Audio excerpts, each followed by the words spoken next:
నమస్కారం. ప్రేక్షకులందరికీ శుభోదయం.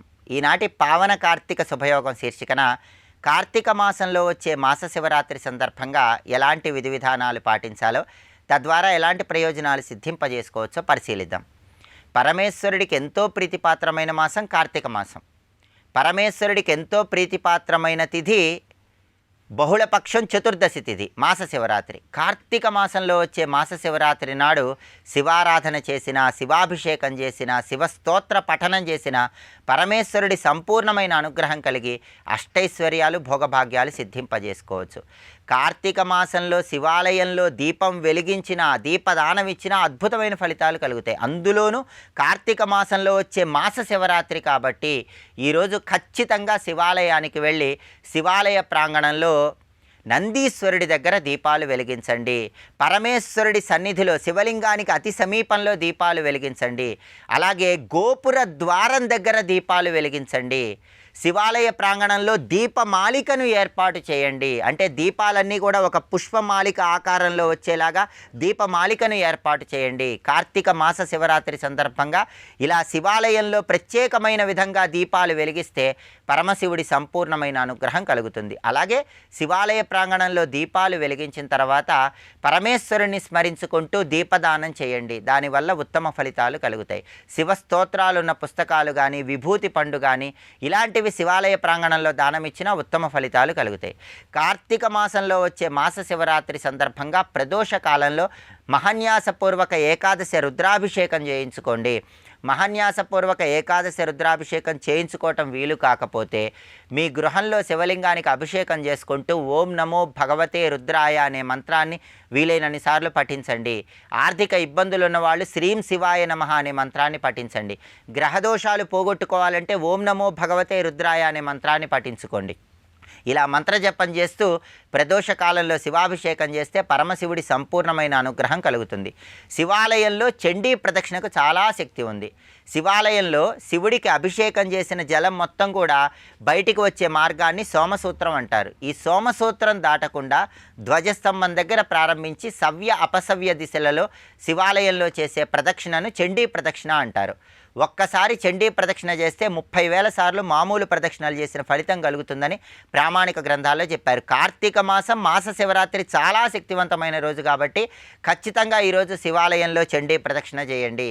అలాగే శివాలయ ప్రాంగణంలో కొబ్బరి నూనెతో దీపాన్ని వెలిగించండి. శివాలయ ప్రాంగణంలో దీపదానం చేయటంతో పాటుగా నందిహారతి, నాగహారతి, సర్పహారతి, పరమశివుడికి ఇచ్చేటటువంటి హారతులు దర్శనం చేసుకోండి. ధ్వజస్తంభం దగ్గర కూడా శివాలయంలో ఖచ్చితంగా దీపాన్ని వెలిగించండి. కార్తీక మాసంలో వచ్చే మాస శివరాత్రి సందర్భంగా ఈ ప్రత్యేకమైన విధి విధానాలు పాటిస్తే పరమశివుడి సంపూర్ణమైన అనుగ్రహం కలుగుతుంది. స్తోత్రాలలో దారిద్ర్య దహన శివస్తోత్రాన్ని, శివతాండవ స్తోత్రాన్ని శివాలయ ప్రాంగణంలో కూర్చొని ప్రదోష కాలంలో పఠించండి. వీలు కాకపోతే గృహంలో అయినా సరే ప్రదోష కాలంలో ఈ 2 స్తోత్రాలు పఠిస్తే పరమశివుడి సంపూర్ణమైన అనుగ్రహం కలిగి ఆర్థిక, ఆరోగ్య, కుటుంబ సమస్యలన్నీ తొలగింపజేసుకొని శివానుగ్రహానికి ప్రతి ఒక్కరూ సులభంగా పాత్రులు కావచ్చు.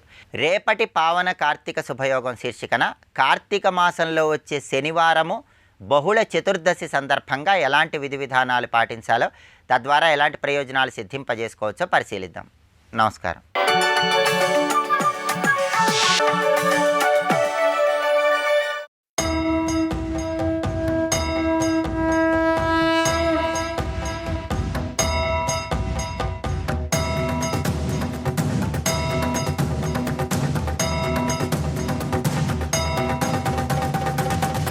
కుశలంతే వరారోహే రూపయౌవనశాలిని త్వాం లోలనయనాం మన్యే లక్ష్మీ రూపామివాపరాం.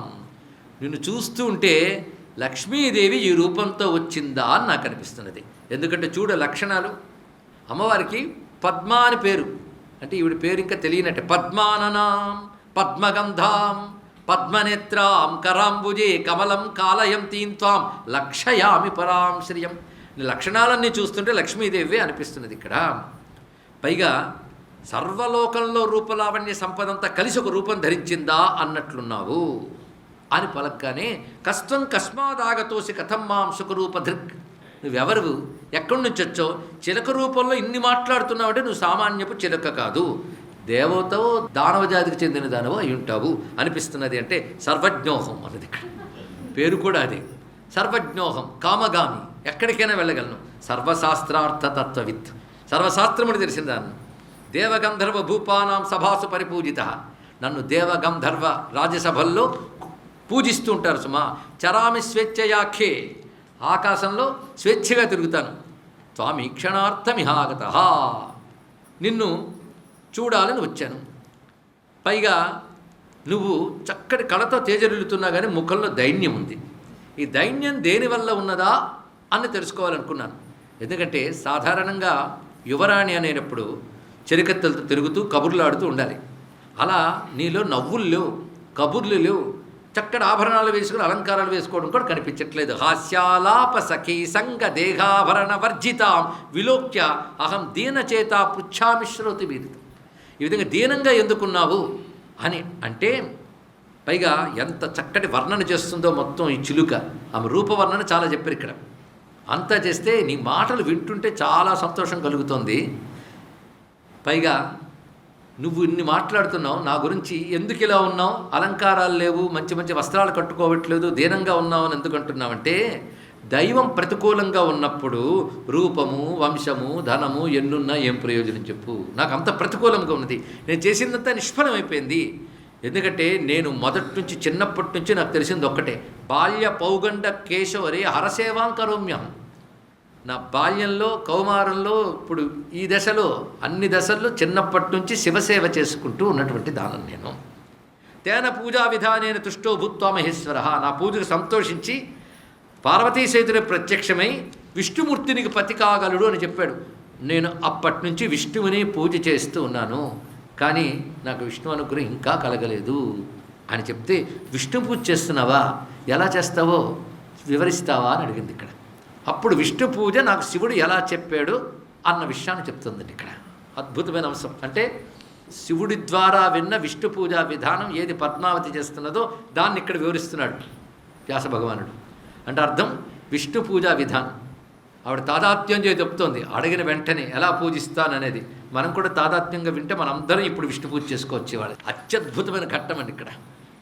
పైగా శివశిష్యత్వమాగత ధన్యాసి కృత పుణ్యాసి, నువ్వు ఎంత ధన్యురాలువో, ఎన్ని పుణ్యాలు చేసేవో, శివుడికి శిష్యురాలివయ్యో. ఎందుకంటే విష్ణువు గురించి చెప్పాలంటే శివుణ్ణి మించిన వాళ్ళు లేడు. ఇది మనకు భాగవతంలో ప్రాచేతసులకి రుద్రగీత రుద్రుడు చెప్తాడు విష్ణుతత్వాన్ని, ఇది తెలుసుకోవాలి. అందుకు శివభక్తులకి విష్ణువు గురువు, విష్ణు భక్తులకు శివుడు గురువు. విష్ణు భక్తుని శివనింద చేస్తే గురునిందా దోషం వస్తుంది. భాగవతం సరిగ్గా చదువుకున్న వాళ్ళకి తెలుస్తుంది ఇక్కడ. అచ్చం రుక్మిణీదేవి గుర్తు రావట్లేదండి, కొంచెం జాగ్రత్తగా వింటే. నమ్మితి నామనమ్మున సనాతనులైన ఉమామహేశ్వరులు, ఏదో పెళ్లికి ముందు మొక్కుబడిగా గుడికెళ్ళింది అనుకోవడానికి లేదు. అంతకుముందు ఈశ్వరుండు అనుకూలించదలంచునో దలచడో ఆర్యా మహాదేవియున్, నన్ను రక్షింపదలంచునో తలపదో నా భాగ్యం ఎట్లున్నదో అంటే, ఎప్పటి నుంచో ఆర్యా మహాదేవిని అంటే పార్వతిని శివుడిని కొలుచుకుంటుంది రుక్మిణీదేవి. ఇప్పుడు అదే పని చేస్తుంది ఇక్కడ. ఆ తల్లే, ఆ రుక్మిణీయే కదా ఈవిడ. అందుకు నువ్వు శివశిష్యత్వాన్ని పొందడం చాలా బాగున్నది. నేను కూడా భాగ్యవశత్తు నీ దగ్గరికి వచ్చాను అంటుంది చిలుక. అహం భాగ్యవశాదత్ర సమాగమ్య తవాంతికం. ఇలాంటి విష్ణు భక్తురాల దగ్గరికి రావడం నాకు చాలా ఆనందం. అందుకు నీ ద్వారా నేను తెలుసుకోవాలనుకుంటున్నది భగవద్భక్తి యోగంచ జపధ్యాన విధిం.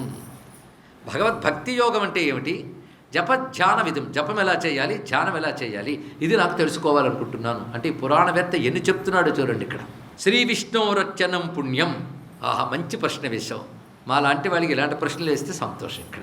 అందుకే శ్రీ విష్ణోరచనం పుణ్యం శివేన పరిభాషితం. ఆహా, మా గురువుగారైన శివుడు చెప్పినటువంటి చెప్తున్నాం.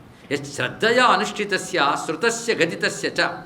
అసలు ఇప్పుడు నేను చెప్పే విష్ణు పూజా విధానము శ్రద్ధగా అనుష్ఠించిన, శ్రద్ధగా విన్నా పాప విముక్తుడైపోతాడు ఇక్కడ. ఇంకేం కావాలి? అది నీకు నేను చెప్పడంతోనే నీకు పాప విమోచన కలిగిపోతుంది.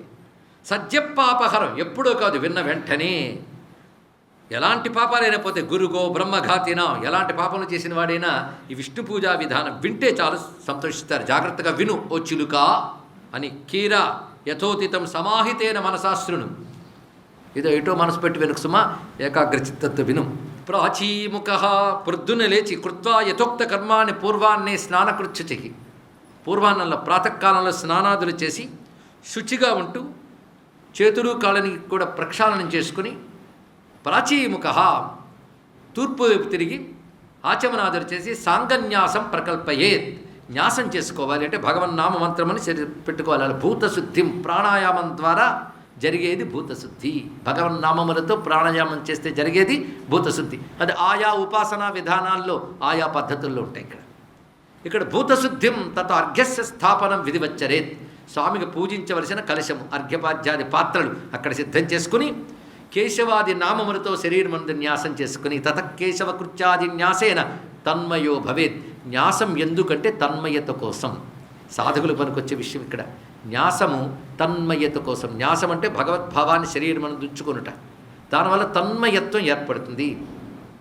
ఆత్మానం తన్మయం ధ్యాత్వా హృదిస్థం శ్వాసనే న్యసేత్. అలా చేసి అప్పుడు పాద్య అర్ఘ్యాచామని యాజ్యై స్నానవాసో విభూషణై ఆ విధంగా న్యాసం చేసుకుని, ఎందుకంటే నా విష్ణుమర్చయేత్, నా రుద్రో రుద్రమర్చయేత్. నువ్వు దేవతవు కాకపోతే దేవతను పూజించరాదు. నువ్వు దేవత ఎలా అవుతావు? ఆ దేవతా నామంతో దేవతా భావంతో శరీర అవయవులందు సంభావన చేసినప్పుడు నీ శరీరం తద్భావనకు పొందుతుంది. అందుకే అంగన్యాసం, కరన్యాసం, మహన్యాసం కబుర్లు వింటూ ఉంటాం మనం. ఎందుకంటే మంత్రం చేసే ముందు నువ్వు మంత్రస్వరూపుడు అయితే కానీ మంత్రం చేయడానికి అర్హత కాదు. ఆ విధంగా చేసుకుని పాద్య అర్ఘ్య ఆచమనాదులు అంటే ఆవాహనం మొదలుకొని ధ్యానం తర్వాత ఆవాహనాదులు చేసి ధ్యాత్వా హృదిస్థం హృదయంలో ఉన్న నారాయణ్ణి ధ్యానించి దాని తర్వాత ఆవాహనం, పాద్యం, ఆర్ఘ్యం, ఆచమనీయం ఇత్యాదులతో చేసి స్నానము, వస్త్రము, ఉపవీతము, గంధము, పుష్పము, అక్షతులు, ఆభరణాదులు ఇత్యాదులన్నీ ఇచ్చి ధూపదీప నైవేద్యాదులు సమర్పణ చేసి యథోపచారి సంపూజ ఇలా పూజించి గురువు ఇచ్చిన మూలమంత్రాన్ని జపం చేసుకోవాలి. ఇది చాలా మంత్రం ఒక్క ఆధారం పూజ అంతరికి కూడా. నారాయణాయ కృష్ణాయ గోవిందాయ నమో నమః.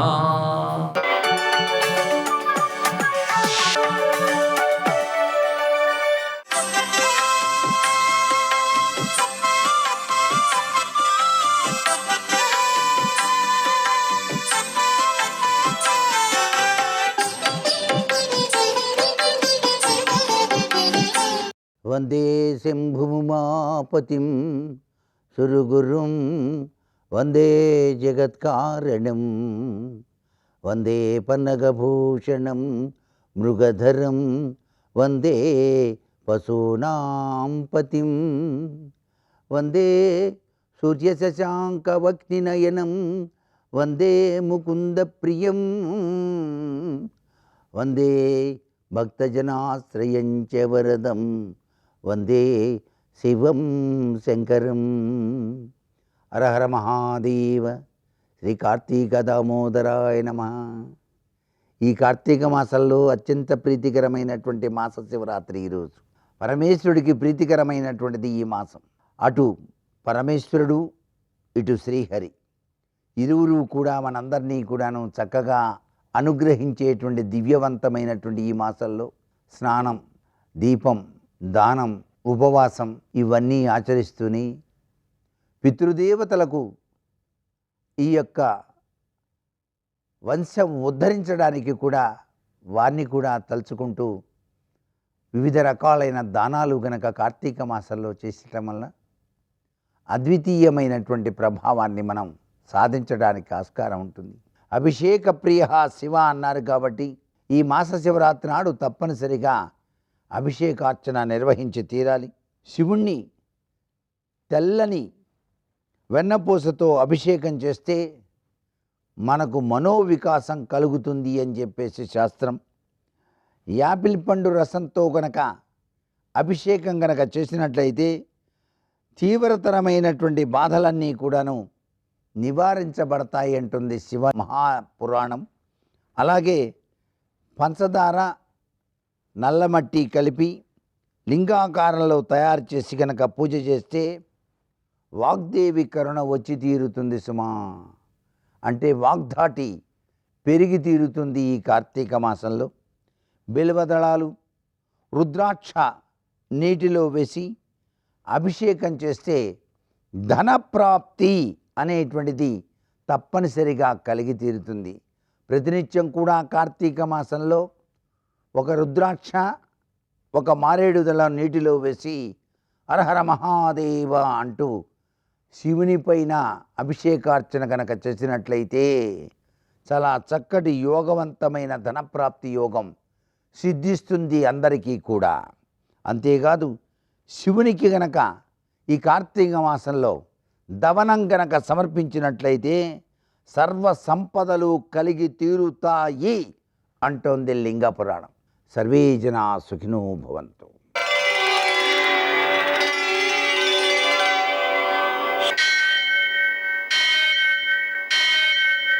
సహస్రశీరుషం దేవం విశ్వాక్షం విశ్వశంభువం విశ్వం నారాయణం దేవమక్షరం పరమం పదం విశ్వతః పరమాం నిత్యం విశ్వం నారాయణగుం హరిం విశ్వమేవేదం పురుషస్తద్విశ్వముపజీవతి పతిం విశ్వస్యాత్మేశ్వరం శాశ్వతం శివమచ్యుతం నారాయణం మహాజ్ఞేయం విశ్వాత్మానం పరాయణం.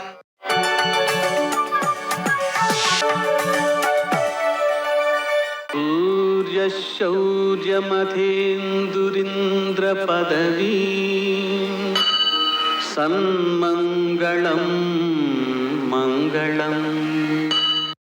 లక్ష్మీం క్షీరసముద్రరాజతనయాం శ్రీరంగధామేశ్వరీం దాసీభూతసమస్తదేవనిధాం లోకైకదీపాంకురాం శ్రీమన్మందకటాక్షలబ్ధో బ్రహ్మేంద్రగంగాధరాం త్వాం త్రైలోక్యకుటుంబినీం సరసిజాం వందే ముకుందప్రియాం.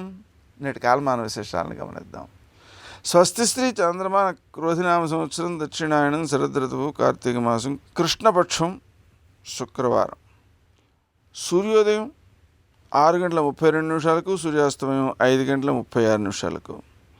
తిథి త్రయోదశి ఉదయం 8:35 వరకు. నక్షత్రం స్వాతి ఉదయం 10:15 వరకు. వర్జం సాయంకాలం 4:23 నుంచి 6:08 వరకు. దుర్ముహూర్తం ఉదయం 8:45 నుంచి 9:29 వరకు. మరల మధ్యాహ్నం 12:26 నుంచి 1:10 వరకు. అమృతకాలం రాత్రి 2:53 నుంచి 4:35 వరకు. రాహుకాలం శుక్రవారం కాబట్టి ఉదయం 10:30 నుంచి 12 గంటల వరకు. అష్టక వర్గ రీత్యా శుభప్రదమైన సమయం సాయంకాలం 7 గంటలకి. నేటి విశేషం శుక్రవారం మాస శివరాత్రి. మాస శివరాత్రి సందర్భంగా 8 జాముల్లో పూజ చేయడం మంచిది. అందులో కార్తీక మాసంలో మాస శివరాత్రి ఇంకా విశిష్టమైనది. లేదా కనీసం ఉదయం మధ్యాహ్నం సాయంకాలం అర్ధరాత్రి అనే సమయాల్లో 4 సార్లైనా శివ పూజ చేయడం చాలా మంచిది. ఉపవాసం ఉండడం, అలాగనే రాత్రి జాగారం చేయడం, శివుణ్ణి ఆరాధించడం, రోజంతా అరుణాచల శివ అనే నామాన్ని స్మరించుకోవడం పరమేశ్వరుని యొక్క అనుగ్రహాన్ని కలిగించడంలో అసాధారణమైన అంశాలు. ఇక శుక్రవారం సందర్భంగా లక్ష్మీనారాయణులకు మారేడుదలాలతో అర్చన చేయడం, లక్ష్మీ అష్టోత్తర శతనామ స్తోత్రాన్ని పారాయణ చేయడం, అలాగనే కనకధారాస్తవం పారాయణ చేయడం, లక్ష్మీ హృదయం పారాయణ చేయడం, ఇవన్నీ కూడా సంపదను వృద్ధి చెందించే లక్షణాలు. అన్నిటికంటే ముఖ్యంగా కార్తీక మాసం మాస శివరాత్రి కలిసి వచ్చిన శుభ సందర్భంలో రోజంతా ధ్యానం చేస్తూ పార్వతీ పరమేశ్వరులను భావన చేస్తూ వారిపై బంగారు వర్షాన్ని కురిపిస్తున్నట్టుగా భావన చేస్తూ జనని గనక వృష్టిన్ దక్షిణాంతేర్పయామి అనేటువంటి మంత్రాన్ని కనుక నిరంతరం అంటే 24 గంటలు జపం చేసినట్లయితే ఆ మంత్రం యొక్క సిద్ధి కలుగుతుంది. తద్వారా మనకు ఎప్పుడు ఎక్కడ ఎంత దానం ఆవశ్యకమో ఆ మాత్రం వచ్చి తీరుతుంది ఏదో రూపంలో. అలా ఎట్టి పరిస్థితుల్లోనూ లోటు లేకుండా నడిచిపోతుంది జీవితం అంతా. నేటి ఆణిముత్యాలు.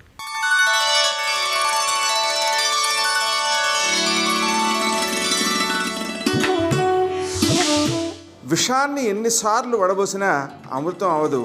అలాగే మనల్ని అర్థం చేసుకోలేని వాళ్ళకి మన గురించి ఎంత చెప్పినా వ్యర్థమే.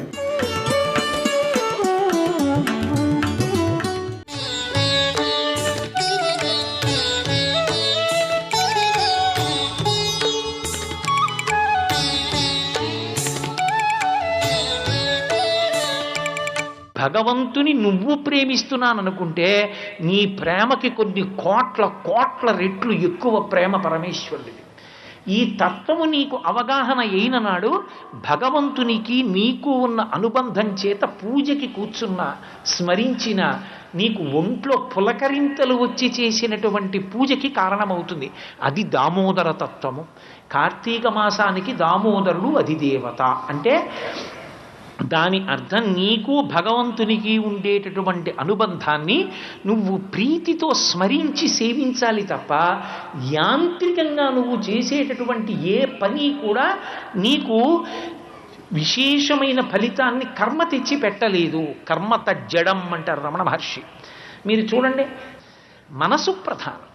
నీ మనసు భగవంతుడి దగ్గరికి వెళ్ళింది నిజమైతే ఈశ్వరుడు సంతోషించి నిన్ను అనుగ్రహిస్తాడు. నీ మనసు అక్కడికి చేర్చడానికి సాధనాలు పువ్వులు, సాధనాలు ఉపచారాలు. అసలు నీ మనసు లొంగకుండా యాంత్రికంగా ఉపచారం ఒకటే చేస్తే ఓం నిధనపతయే నమః, ఓం నిధనపదాంతికాయ నమః, ఓం ఊర్ధ్వాయ నమః, ఓం ఊర్ధ్వలింగాయ నమః అని పువ్వులు ఒక్కటే వేసి నీ మనసు అక్కడ లేకపోతే ఈశ్వరుడికి ఆ పువ్వు కొత్తది కాదు. ఈశ్వరుడి సృష్టిలోది ఆ పువ్వు. నువ్వు కొత్తగా తేలేదు, ఈశ్వరుడే తీసుకొచ్చాడు. ఈశ్వరునిది కానిది నీదైనది ఈ లోకంలో ఏమీ లేదు. అన్నీ ఆయన ఉచ్ఛిష్టమే, ఆయన సృష్టిలోనివి.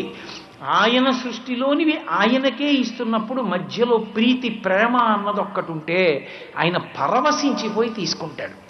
చూడండి, లోకంలో ఓ మర్యాద ఉంటుంది. అమ్మ భగవంతుడికి నైవేద్యం పెట్టి చక్కెర పొంగలు పెడుతుంది కొడుక్కి, మడిబట్టతో ఉంటుంది, ఇంకాను తినంటుంది.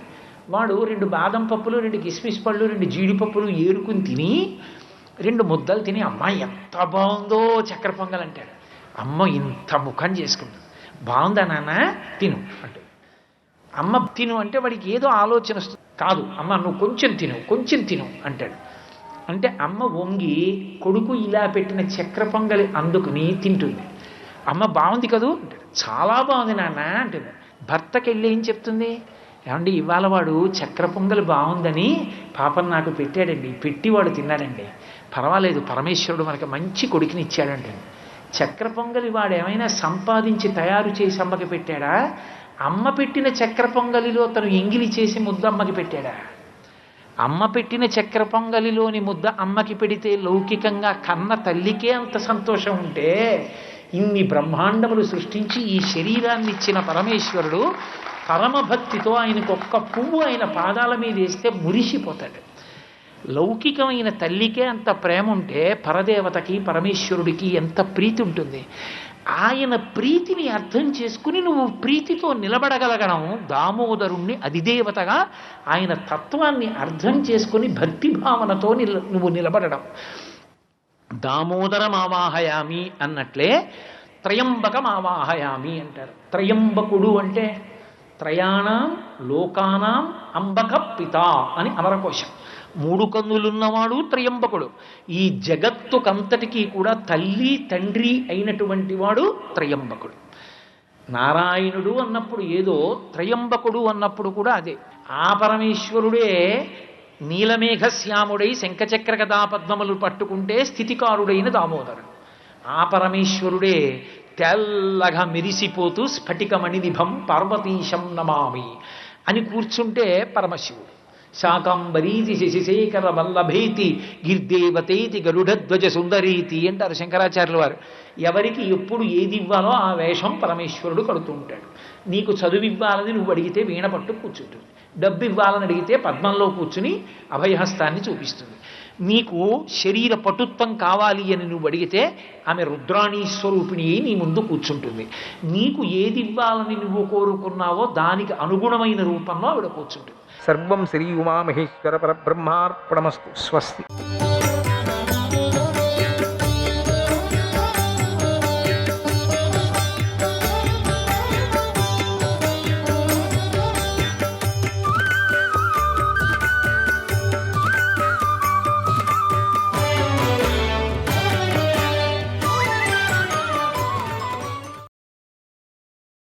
శుకుడు గాలి వీచటానికి గల కారణాన్ని, అనధ్యాయనాన్ని గురించి విషయాన్ని చెప్పండి అని ప్రార్థించాడు.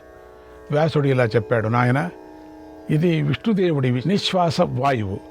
ఆ నిశ్వాస వాయువు వేగంతో ప్రకటమైనప్పుడు ఈ జగత్తంతా బాధపడుతుంది.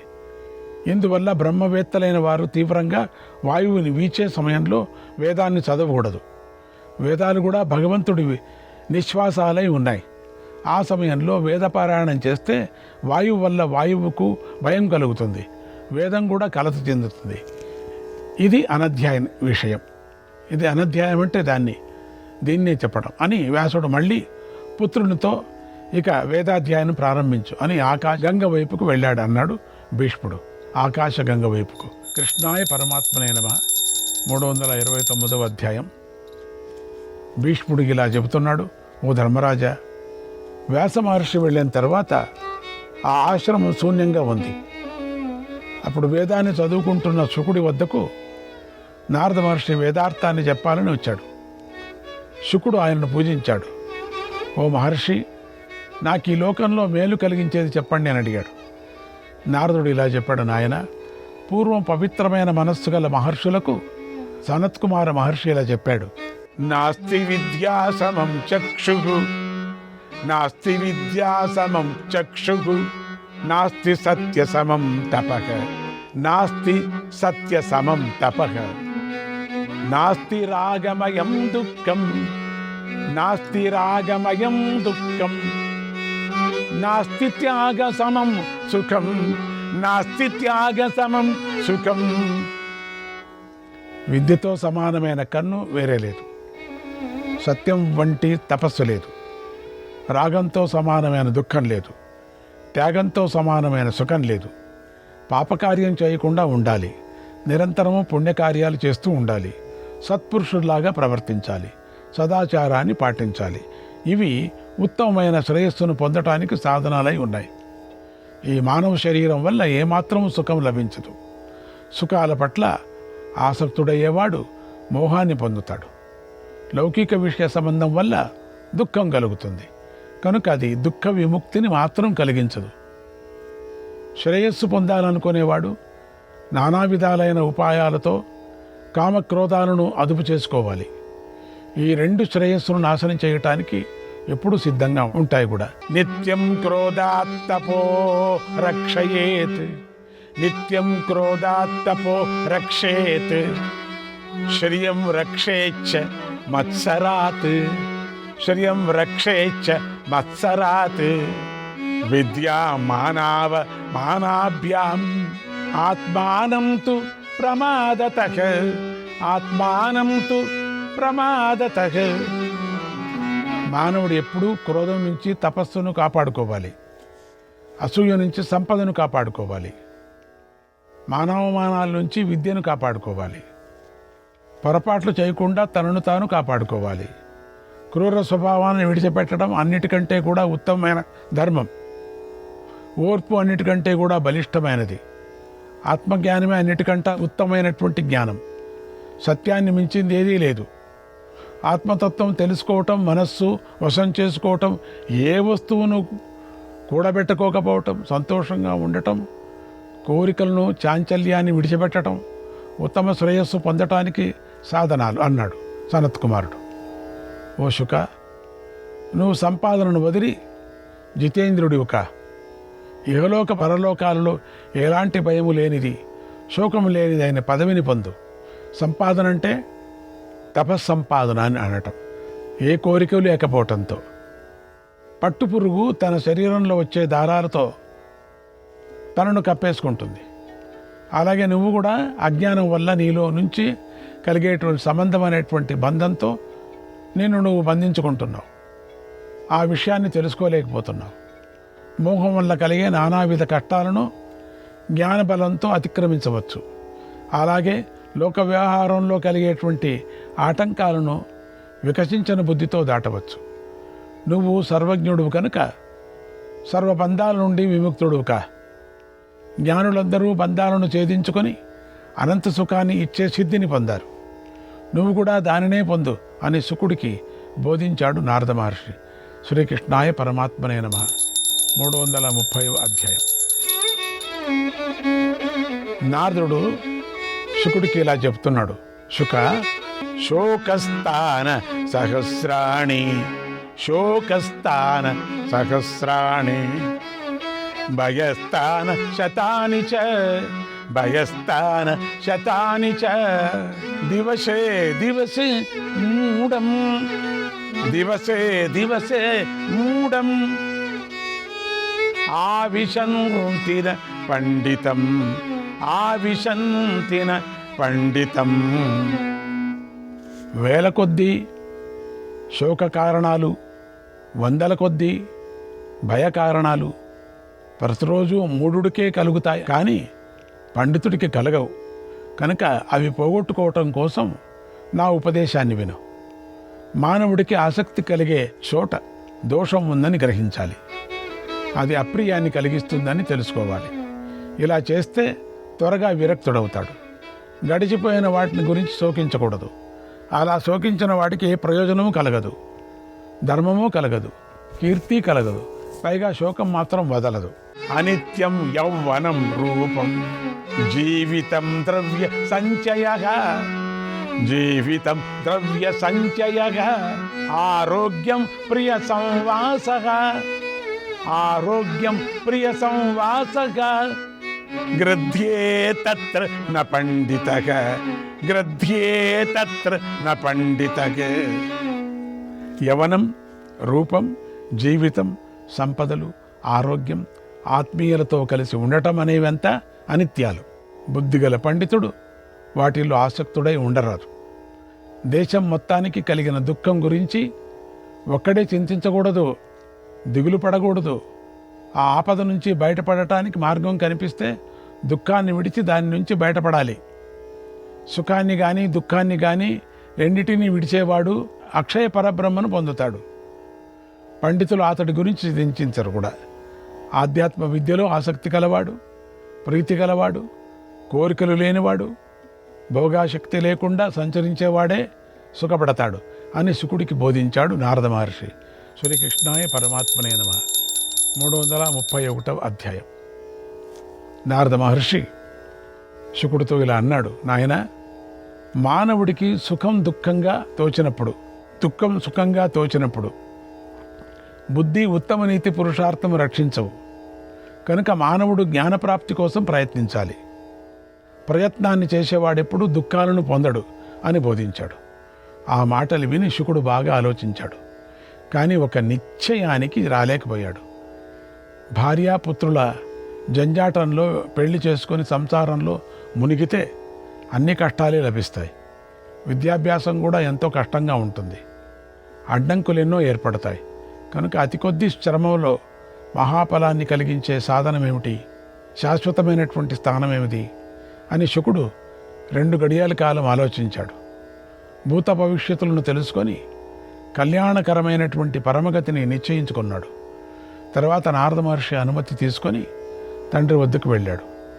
వ్యాసుడికి నమస్కారం చేశాడు, ప్రదక్షిణం చేశాడు. ఇక వెళ్ళిపోవటానికి అనుమతిని అడిగాడు.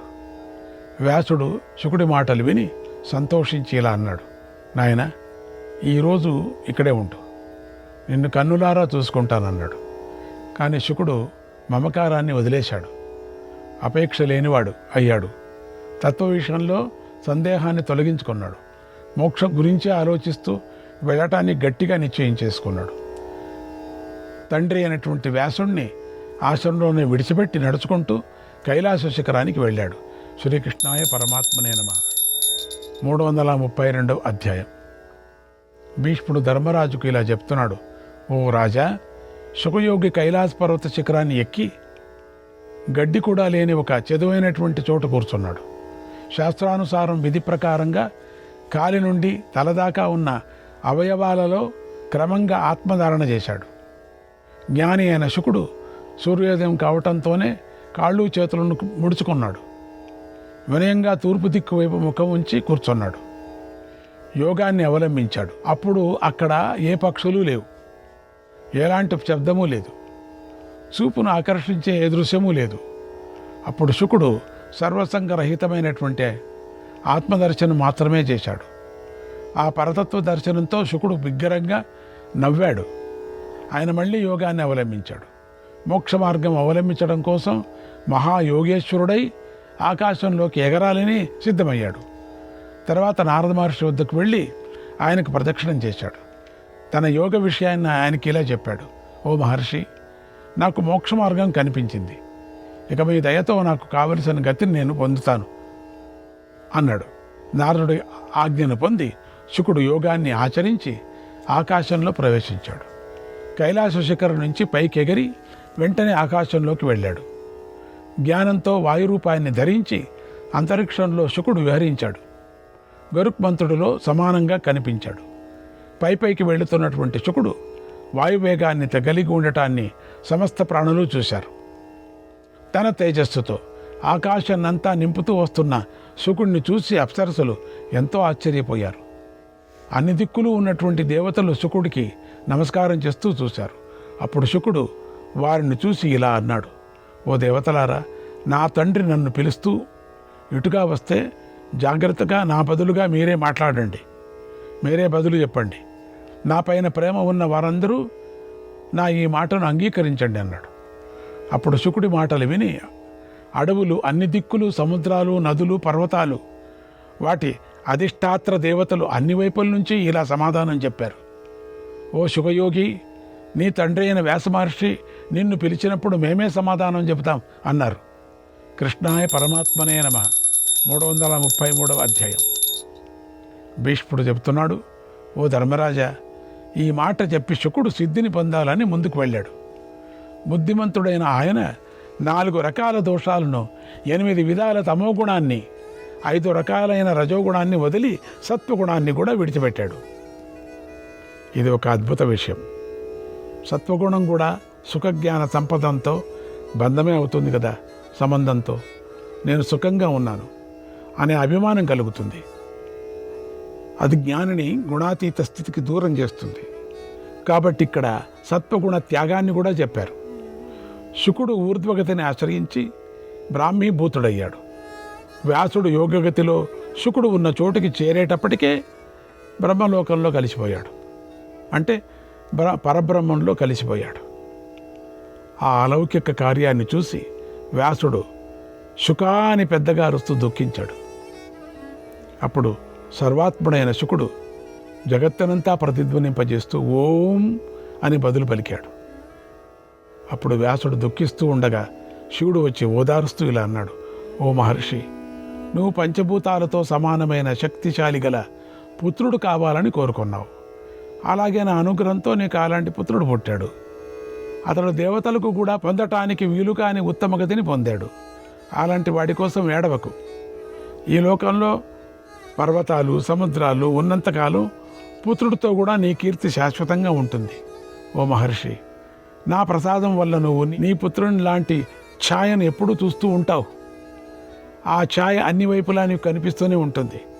అది నీ చూపుకెప్పుడు దూరం కాదు అని శివుడు వరమిచ్చాడు, ఓదార్చాడు. తర్వాత వ్యాసమహర్షి తన పుత్రుడి నీడను చూస్తూ చాలా సంతోషంతో తన ఆశ్రమానికి వెళ్ళాడు. ఓ ధర్మరాజా, ఇంతకుముందు నువ్వు అడిగిన దానికి సమాధానంగా శుకుని జన్మ పరమపద ప్రాప్తికి సంబంధించిన విషయాలన్నిటినీ నీకు పూర్తిగా చెప్పాను. ఓ ధర్మరాజా, దీనినంతా పూర్వం నాకు నారద మహర్షి చెప్పాడు. వ్యాసుడు కూడా ఆయా ప్రసంగాలలో అడుగడుగున నాకు ఈ విషయం చాలాసార్లు చెప్పాడు. ఇతిహాసమిమం పుణ్యం, ఇతిహాసమిమం పుణ్యం మోక్షధర్మోప సంహితం, మోక్షధర్మోప సంహితం ధారయేద్యః శమపరః సగచ్చేత్ పరమాం గతిం, సగచ్చేత్ పరమాం గతిం. మోక్షధర్మంలో కూడినది, పరమ పవిత్రమైనది. ఆయన ఈ కథని విని చదివి హృదయంలో నిలుపుకున్నవాడు శాంతుడవుతాడు. పరమగతిని అంటే మోక్షాన్ని పొందుతాడు అన్నాడు భీష్మ పితామహుడు. శ్రీకృష్ణాయ పరమాత్మనే నమః. 334వ అధ్యాయం. ధర్మరాజు భీష్ముని ఇలా అడిగాడు, ఓ పితామహ, గృహస్థు, బ్రహ్మచారి, వానప్రస్థుడు, సన్యాసి అనే 4 ఆశ్రమాల వారిలో ఎవరైనా సిద్ధిని పొందాలి అనుకుంటే వారు ఏ దేవతను పూజించాలి? మానవుడు శాశ్వతంగా స్వర్గంలో నివసించాటికి మార్గమేది? పరమ శ్రేయస్సు ఎలా కలుగుతుంది? ఏ విధానంతో దేవతలు, పితృదేవతల గురించి హోమం చేయాలి? ముక్తుడు ఎలాంటి గతిని పొందుతాడు? స్వర్గానికి వెళ్ళిన వాడు ఏం చేయాలి? ఏమి చేయటం వల్ల అతడు స్వర్గం నుంచి కిందికి రాకుండా ఉంటాడు? దేవతలకు దేవత ఎవరు? పితృదేవతల కంటే దేవత ఎవరు? శ్రేష్టమైన తత్వం ఏమిటి? నా ఈ ప్రశ్నలన్నిటికీ సమాధానం చెప్పు అని అడిగాడు. భీష్ముడు ఇలా చెప్తున్నాడు, ఓ ధర్మరాజా, ఈ విషయంలో నారద నారాయణ ఋషుల మధ్య జరిగిన సంవాదాన్ని చెబుతూ ఉంటారు. నాకు ఈ విషయాన్ని నా తండ్రి అయిన శంతనుడు చెప్పాడు. శ్రీమన్నారాయణుడే సమస్త జగత్తుకు ఆత్మ. ఆయన 4 మూర్తులు కలవాడు. ఆయనే సనాతనుడైన దైవం. ఆయన ఒకప్పుడు ధర్మదేవతకు పుత్రుడిగా అవతరించాడు. ఓ మహారాజా, శ్రీ మహావిష్ణువు స్వయంభువ మన్వంతరంలోని కృతయుగంలో వాసుదేవుడు, నరుడు, నారాయణుడు, హరి, కృష్ణుడు అని 4 రూపాలుగా అవతరించాడు. వారిలో వినాశం లేనివారు నారాయణ నరులు. వారు బదరిక ఆశ్రమానికి వెళ్ళి బంగారు రథం మీద ఉండి ఘోర తపస్సు చేశారు. వారిద్దరి కోరిక ప్రకారం తన హృదయంలో ఉన్నటువంటి పరమాత్మ ప్రేరణ వల్ల నారద మహర్షి మహామేరు పర్వత శిఖరం నుంచి గంధమాదన పర్వతం మీదకు దిగాడు. నిత్యము నరనారాయణులు చేసే కర్మానుష్ఠాన్ని చూడాలనే ఆసక్తి నారదుడికి కలిగింది. ఆయన మనస్సులో ఇలా ఆలోచించాడు, ఆహా, ఇదే దేవతలు, అసురులు, గంధర్వులు, కిన్నరులు, నాగులతో కలిసినది, సర్వలోక నివాసమైనది అయిన భగవంతుడి సన్నిధి. పూర్వం ఒకటిగా ఉన్న మూర్తి ధర్మవంశాన్ని విస్తరింపజేయాలని ఈ 4 తాము సంపాదించిన ధర్మంతో ధర్మదేవత వంశాన్ని వృద్ధి చేశారు. ఈ సమయంలో ఈ 4 దేవతలైనటువంటి నరుడు, నారాయణుడు, కృష్ణుడు, హరి అనే వారు ధర్మదేవతను అనుగ్రహించారు. ఈ 4 కృష్ణుడు, హరి అనే వారిద్దరూ కూడా ఇతర కార్యంలో ఉన్నారు. కానీ నరనారాయణులు అనేటువంటి ఇద్దరు ధర్మమే ప్రధానమని భావించారు. ధర్మవృద్ధి చేయదలిచనే దృష్టితోనే తపస్సులో మునిగిపోయారు. ఇలాంటి మహాత్ముల వద్దకు నారదుడు వచ్చాడు. ఇంతలో నరనారాయణులు దేవపితృదేవతల పూజను పూర్తి చేశారు.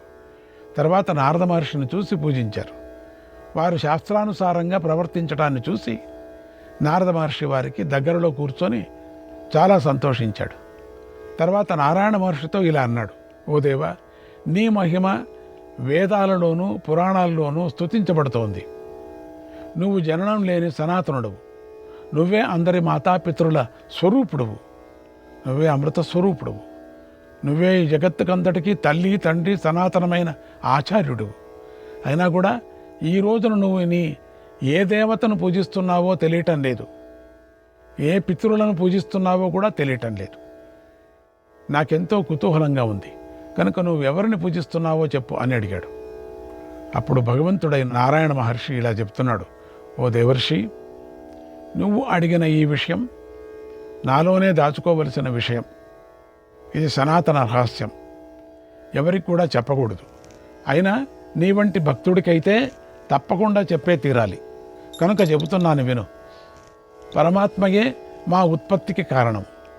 ఆ పరమాత్మనే మేము పూజిస్తున్నాం. దేవతగా, పితరులుగా మేము భావిస్తున్నాం. ఆయన కన్నా ఇతరమైన దేవతలు కానీ పితరులు కానీ మాకు లేరు. ఆయనే మాకు ఆత్మ అని తెలుసుకో. కనుకనే మేము ఆయనను పూజిస్తున్నాం. ఆయనే లోకాన్ని చక్కని మార్గంలో నడిపించే ఈ ధర్మ మర్యాదను స్థాపించాడు. దేవతలను, పితృదేవతలను పూజించటం అనేది ఆయన ఆజ్ఞ. స్వర్గంలో ఉండే ప్రాణులలో ఎవరైనా కూడా ఆ పరమాత్మకు నమస్కరిస్తారు.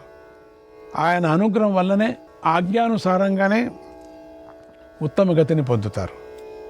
మా ఇద్దరి పుట్టుక కూడా ఆయన నుంచే జరిగిందని మేము తెలుసుకున్నాం. శ్రీకృష్ణాయ పరమాత్మనే నమః.